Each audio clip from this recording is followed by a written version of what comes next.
All right.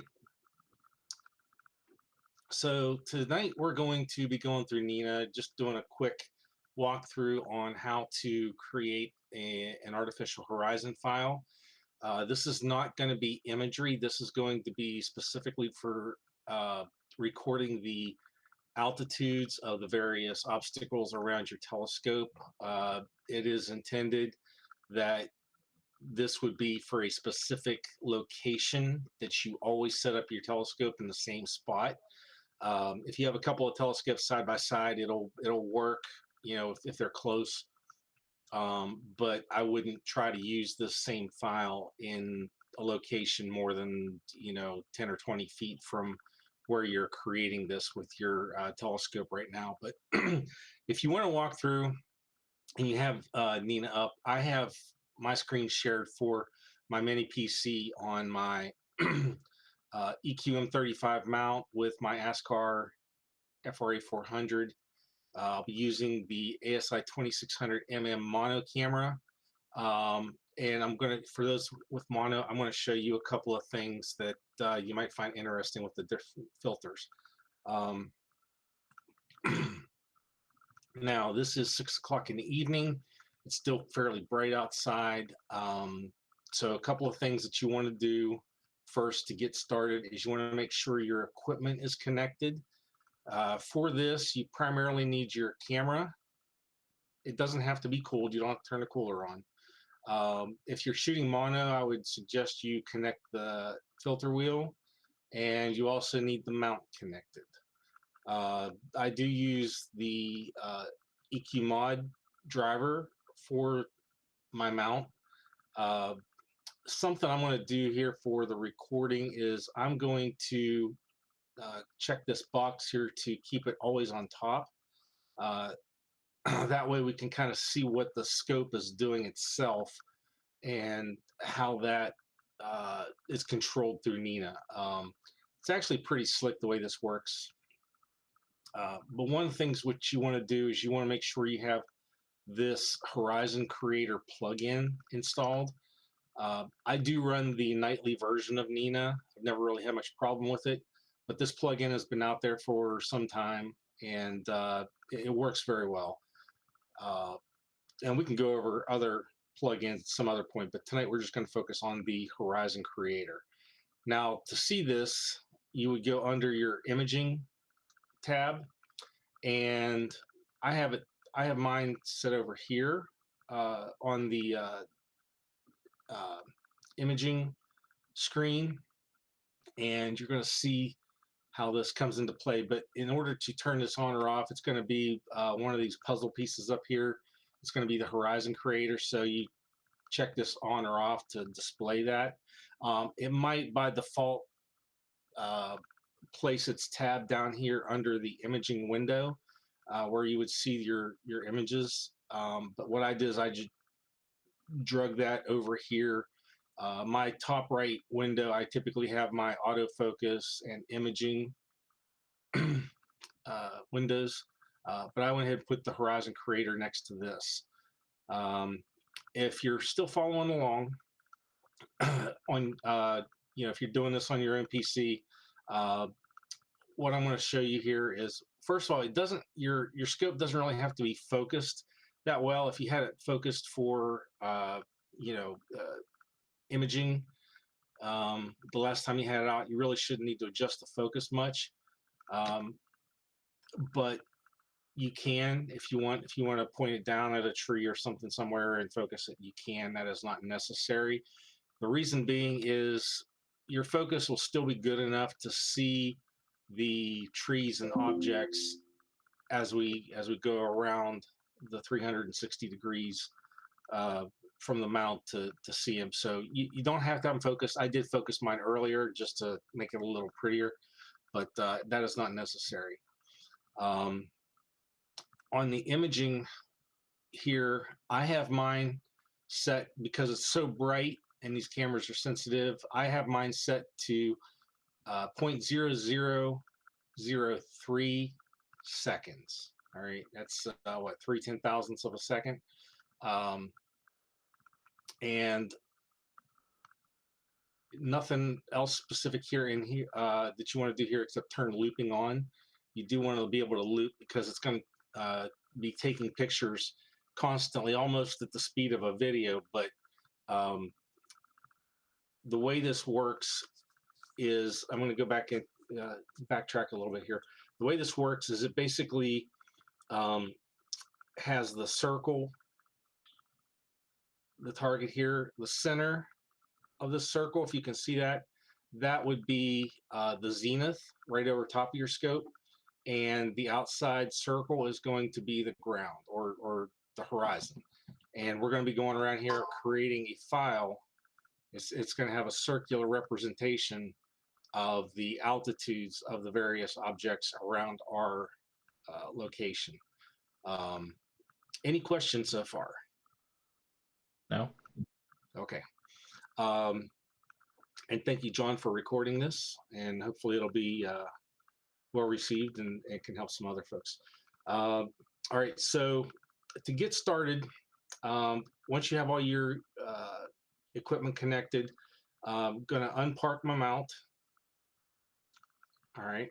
So this shows up over here. And I'm going to go under the imaging tab and I'm going to start looping this.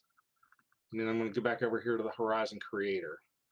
Now I do have a camera on my scope outside.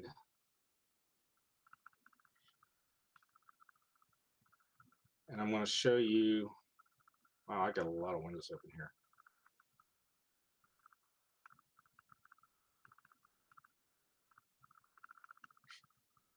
I'm going to show you that, I don't know if you can see it, but I have one of those Wyze CamPan cameras outside my yard just set up to watch this. And I may occasionally show you how the scope is moving relative to the movements on the screen. So the X here is going to be pointing directly at Polaris. It's 0 degrees north or slightly next to that.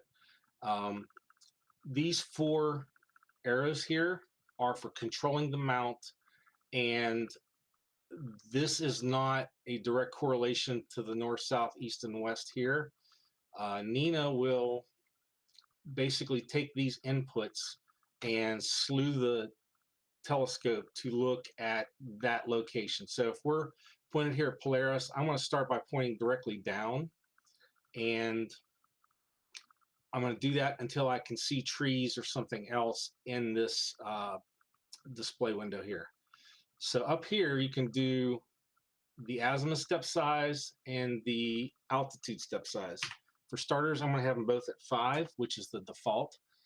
So what that means is the azimuth is, of course, your left and right. The altitude is your up and down. So I want to go straight down, and normally that would require some, various settings, on the map, like, go left, go down with the telescope the way it's pointing. And so this is going to combine our RA and deck axis to get this to that location, much like, slewing for a star. So I'm just going to go down and we're going to watch this. So the telescope is right now, let me see if I can show you here. So it is, oh shoot, I got a cap on there. Yeah, I was about to ask if you remember to take your lens cap off. Yeah, you just pause for a second and I'll be right back. All right. Get going again. So now we can see some clouds moving. All right, and this is 5 degrees below Polaris. So I'm going to go down again.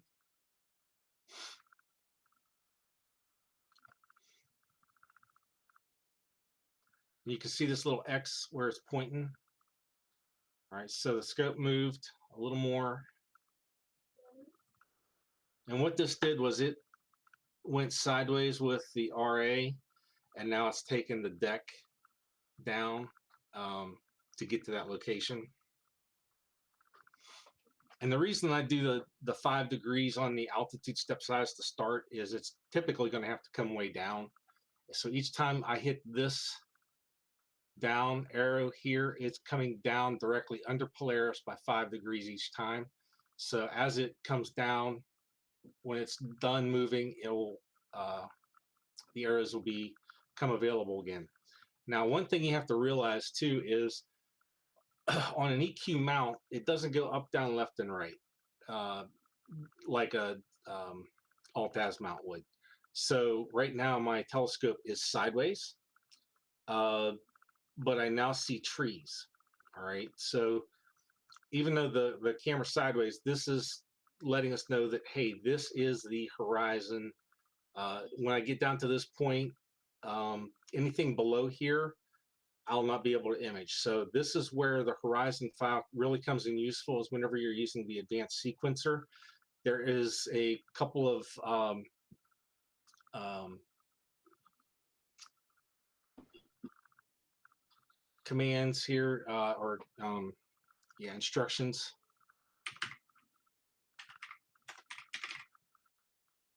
Well, if I could type. All right, so here there are these couple of commands: loop while altitude above horizon, or loop while next target is below horizon, and wait until above horizon. So I use all of these when I'm doing my sequences, especially with multiple targets. Um, the loop while altitude above horizon will always refer back, all three of these will refer back to the file that we're going to create tonight. And say you have um, a target you're shooting, and the arc of it will eventually take it below the horizon sometime during the night. You would use the loop while altitude above horizon. If you are uh, using the Orbiculum plugin, it will also look at your next target in the sequencer and say, okay, maybe this one is, your first target is going down, or maybe it's still up, but you were just shooting that, waiting for your second target, which is now coming up. And when it's above the horizon, you can use this command in your looping to, stop the current sequence, not sequence, but the current target sequence rather, and have it jump down to the next one. And then wait till above horizon. If you have a target that doesn't come up for a couple hours until after dark, I can say, a command in here, and typically, like the loop conditions or the instructions, like here, wait until above horizon. So this one in particular, last night, I had it set to where the sequence was started, but it will wait long enough until your target that you're wanting to shoot is actually above the horizon and able to be seen. So these are very useful commands, and the horizon file is what is needed to make those work. So here we have the trees. So that means if I get down to this point, I'm going to be hitting the horizon, right? So I want to just say add. There's these commands up here: add, save, clear. And I'm going to say add, and it's going to put a little X here. All right. So now instead of going up and down to find the horizon, I'm going to go 5 degrees right, and we're just going to go around this like a clock, 5 degrees at a time.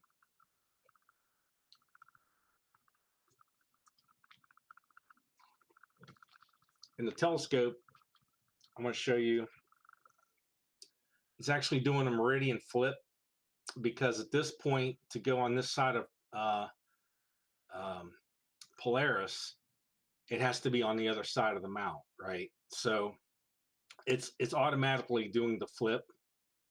So these are not uh, these arrows up here, like I said, do not directly correlate to the north, south, east, west that the scope control would. You can see it moving around here where it is trying to find or getting settled on that location. And right now it's looking at my roof. All right, so these arrows here have become active again, and the telescope, that means the telescope has stopped slewing. So here we are below the horizon, obviously. We're looking at my roof, right? So I'm going to go up, and it's going to use the deck axis to go up. And you can see I went way above the horizon there because the step size is 5. Here, because I'm now down at the horizon, I'm going to change this to 1. So it's going to go 1 degree at a time each time I go around any of these. So I'm just going to take it down 1 degree.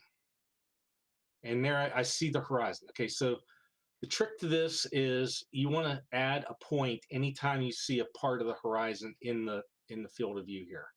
And we want to get it just to the point where these objects, the trees and or buildings, whatever, uh, are entering the frame. So whenever you enter the frame, you're basically recording, the center of the main frame. That would be your target. So if it starts getting down here, your images, your subs are going to start having horizon objects. So here's the next one. So I'm going to hit add. And now that it's created the first horizon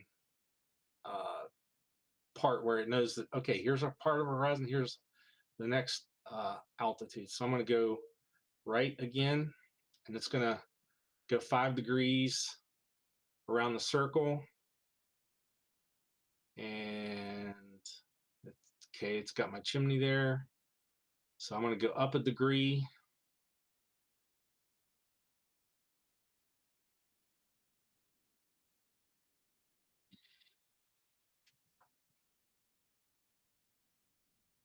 All right, so this part isn't too bad. I mean, I have the stick here, but if I was still capturing an image, I would want it to stop right about here.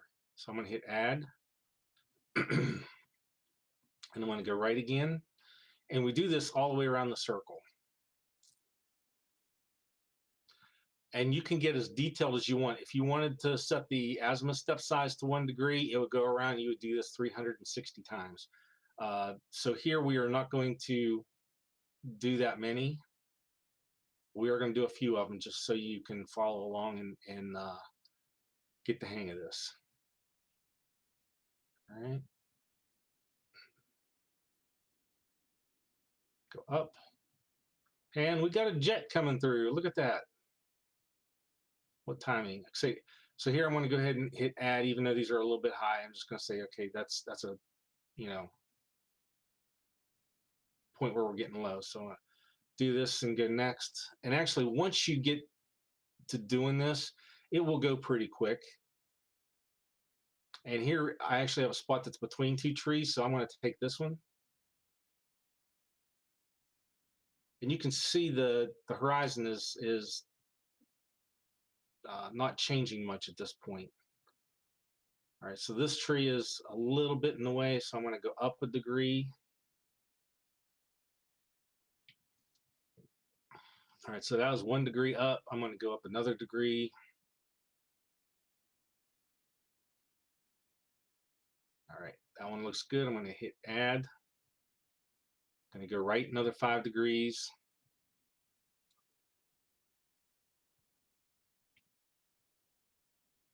And we are way above. So I'm going to go down until I see something. Most likely it's going to be another tree at some point here in a minute.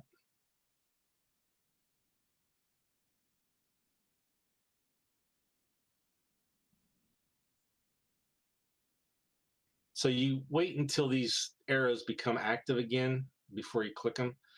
So there it's settled. So this is, I'm now seeing a tree, so I'm going to hit add to get a point here.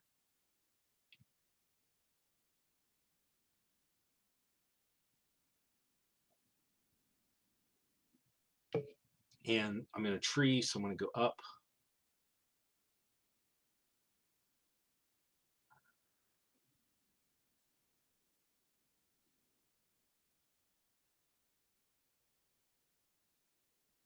Good enough. Hit add.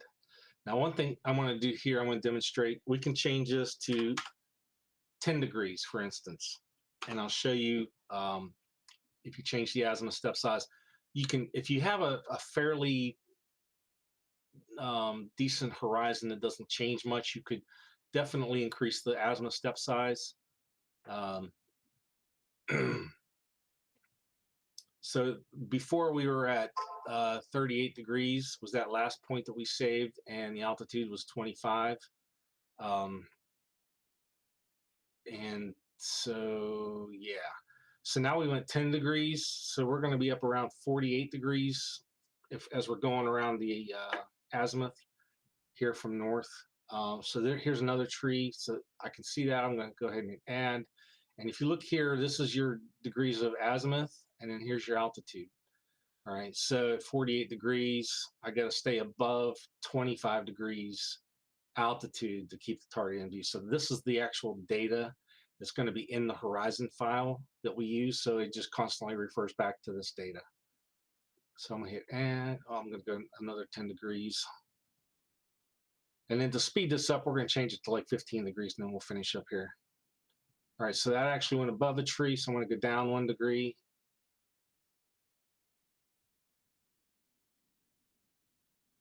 And another one.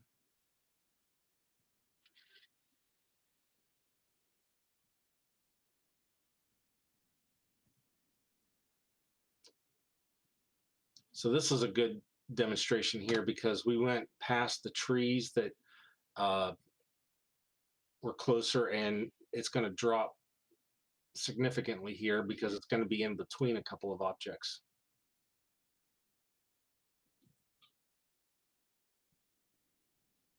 So I have a question about the file that it's generating. Mm-hmm. This file can be imported into Stellarium, right? You just won't have an image, you'll just have black. Correct. Yes. Okay. So here we have a tree showing up. So I'm just going to go ahead and hit add to get through this. And I'm going to do another 10 degree, and then we'll go to 15 degrees just to kind of go through this. But yes, the horizon file you generate here, you should be able to point to it with Stellarium and use it there. And what it will be is it'll just be like a colored in horizon with Mm-hmm. your altitudes. Yeah, you just won't have a fancy image of your horizon. You'll just have blank. Right, right. Now the thing is I don't know if there's a way to combine those files, like the imagery with this, because I've never looked into that. I just generally use this as a planning tool or um, a guide whenever I'm looking to see when something might be up, or again using it in Nina. Yeah, I mean, I wouldn't care about the image as long as I just had the horizon itself. But I'm glad you brought that up, John, because we did want to mention Dale and Bert's video that he has out on YouTube, and I think we can put a link with this one here. Yeah, Um, we'll drop a link in the description because I'll probably upload this on YouTube. yeah, Yeah, so we'll drop a link in the description. yeah, but Dalen actually did a nice video of how to take your camera uh, and do a 360-degree panorama image, but then to create that as a horizon file.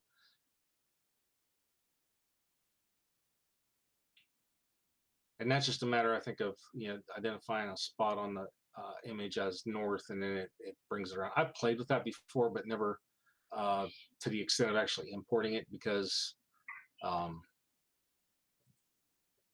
to me this data was more crucial to uh, astrophotography. Yeah, if you're not showing it off to people, this Right. this is more than enough. You just need to Yeah. see what you can see and when you can see it. Right. I mean, I Also, think I did do a panorama um, around my house and played with importing it. But for me, I had a problem getting it lined up correctly. yeah.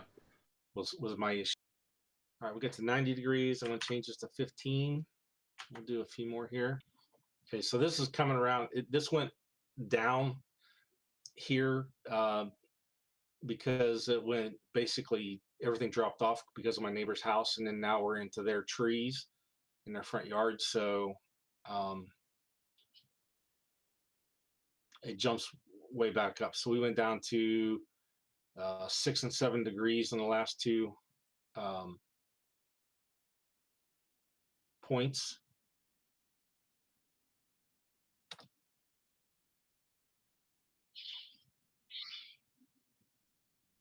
And I'm going to change this to 2 degrees just to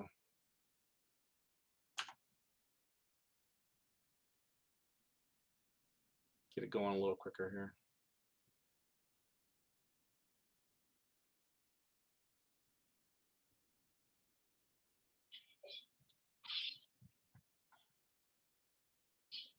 And you can see how far up this thing is jumping, the little X here. Probably the next 1 or 2.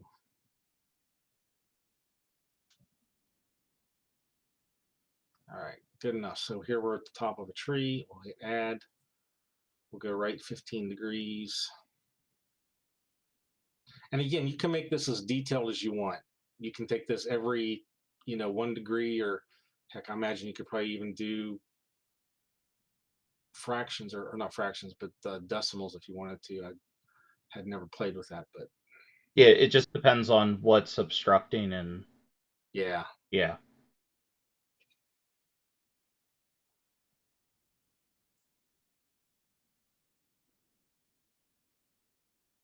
But I think I've done mine at every 5 degrees. When I create my horizon files, a consistent 5 degrees, and did it. Well, what?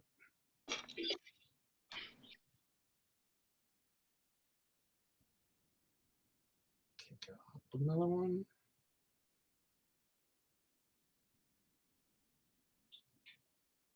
And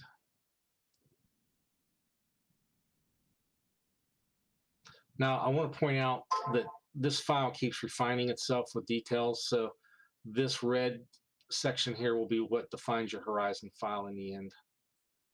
And the red is That's the below the horizon. below the Anything horizon. in the red is below the horizon. All right.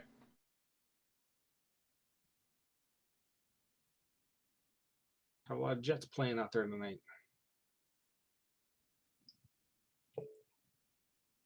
So now what I did was I changed this to 2 degrees. So every time I hit up or down, it's going up or down by 2 degrees at a pop.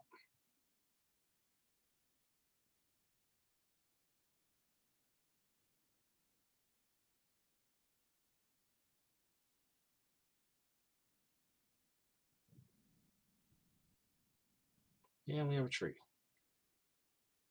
And all right, so now we are down here to 180 degrees. And I will show you the telescope again. All right, so right now what it's doing is it's going through its own meridian flip again. Because it's at limit. So Nina knows to go ahead and flip it around the other direction and continue. Now, once that's finished slewing, these red arrows again will come up. And actually, now that we're down at 180 degrees, I'm going to just change this to 30, so we can finish up. I think everyone's getting the idea here. And then what I'll do is I'll save this, and then we'll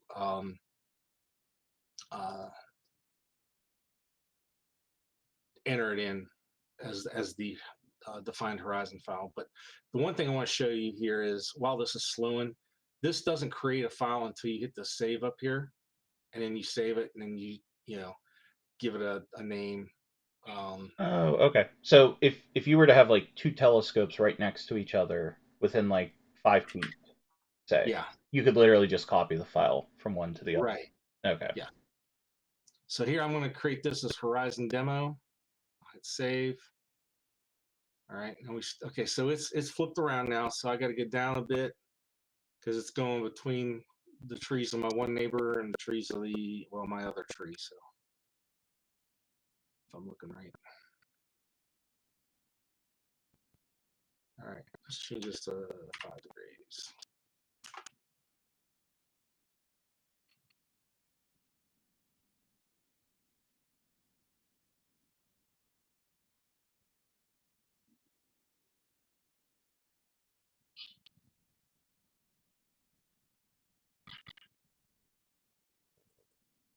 All right, so we have completed the circle now, and actually the scope is going through another meridian flip because now we just went to um, the east of Polaris. So it's finishing up. So we're basically done here. So I'm gonna hit save, Horizon demo, save, yes. All right, so we just updated the Horizon file. Now, in order to use that in here, and right now I'm gonna go ahead and hit park on the scope and stop my imaging.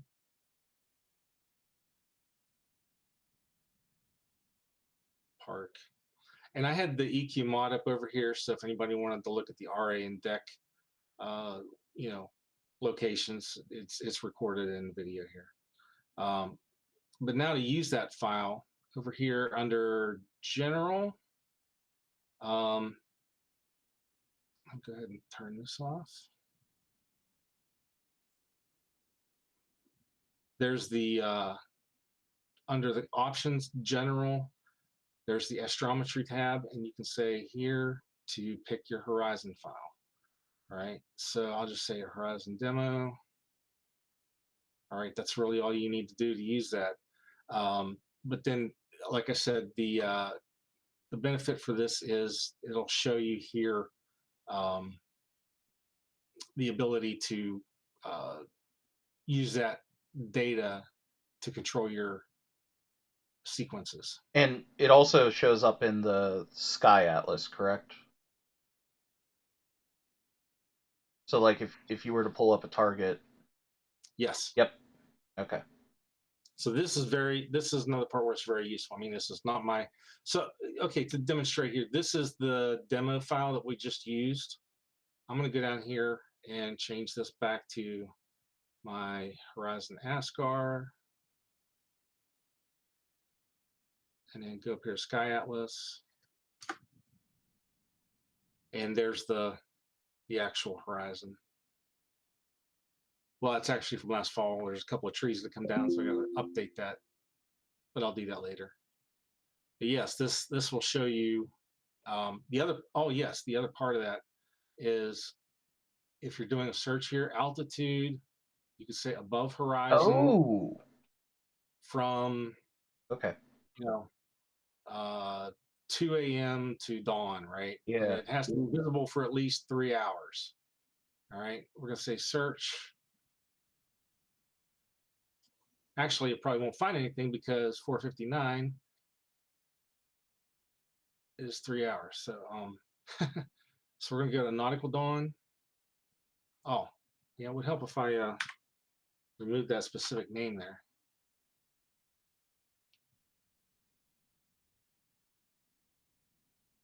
Yeah, up until this point, I actually haven't used Nina a lot for my planning. I've been using Stellarium and like Telescopius and things like that. Mm-hmm. Seeing you use this, I am now realizing that I've been missing out on using Nina to its more potential. Oh, and there is so much more in here that you can do.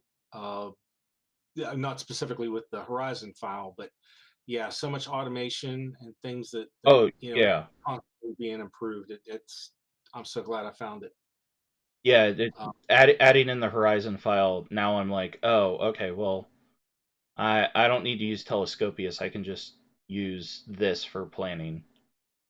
yeah, usually like the other night, whenever I was kind of last minute trying to decide what to shoot, um, I use this, and I also use maybe Stellarium, Mm-hmm. where I just pull it up and look around and just sort of browse. Mm-hmm. Um, but yeah, under this Sky Atlas here, you can say, like I usually get down here to object types, and for this scope, I'll do bright, nebula, not really galaxy because it's not a galaxy scope, um, but things like that. Just to limit it to some of the brighter things, and then I'll hit a search, and nothing. Oh, there it is. Okay. And then from here, like I said, you easily pick a target and say, okay, that one's coming up above the horizon.